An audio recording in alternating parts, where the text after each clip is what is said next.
Hello everybody, welcome back to the channel. Today I'm going to talk to you about hardneck garlic. This was my first year growing garlic at all, and I chose hardneck variety because it stands up to cold versus the softneck variety.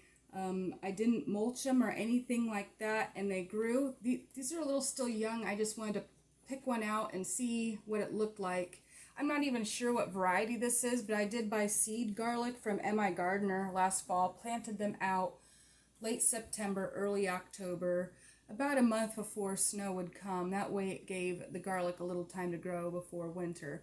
And the reason why you would want to grow garlic throughout the winter is because that's when the cloves bulb up on it.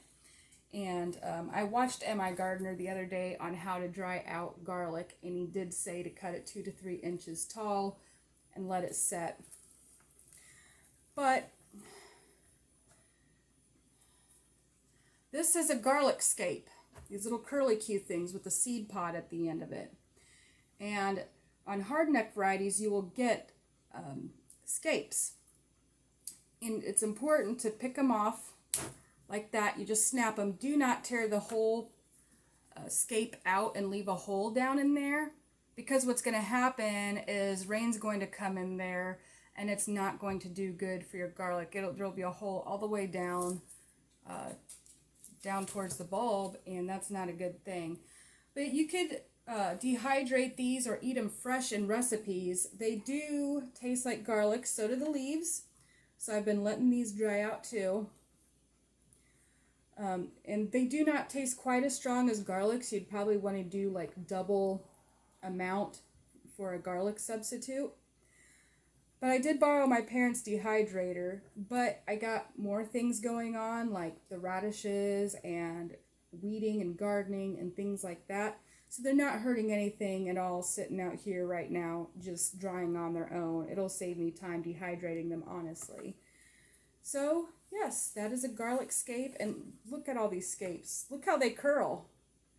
Aren't they funky looking? I'm going to eat a piece right now. Garlicky. So, I guess you want to set these in a warm, dry area. Not too hot. So, it's just sitting right here on the placemat for now, because I only have one garlic that I pulled out. Decided to see what it looked like. This was a bigger plant. And obviously, it's going to get bigger. So, the other ones, if I would have let this one set, it would have got bigger too. And then after they dry, I will clean them, cut off the roots, and store them. Now you could either store them by leaving this stalk on, or you can cut it off. I think I'm just going to store it with the stalk on, or you can store them in olive oil, like you buy in those little store-bought mince jars. Or you could use them for pickling. You could put them in making salsas and spaghetti sauces and things like that. How else could you store them? I'm sure there's a million different ways you could store them that I'm not even thinking about right now. And I'll come back later and be like, oh yeah, I forgot to say that. So forgive me for not remembering everything right now. I just got up from a snooze, alright, so back off, Barbie.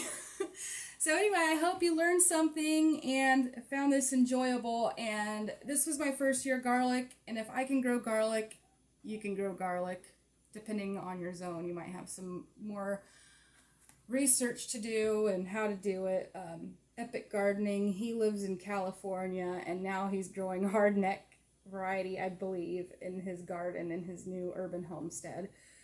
So there's ways to do it. I hope you enjoy, and because guess what? I love you, and so does Jesus. God bless.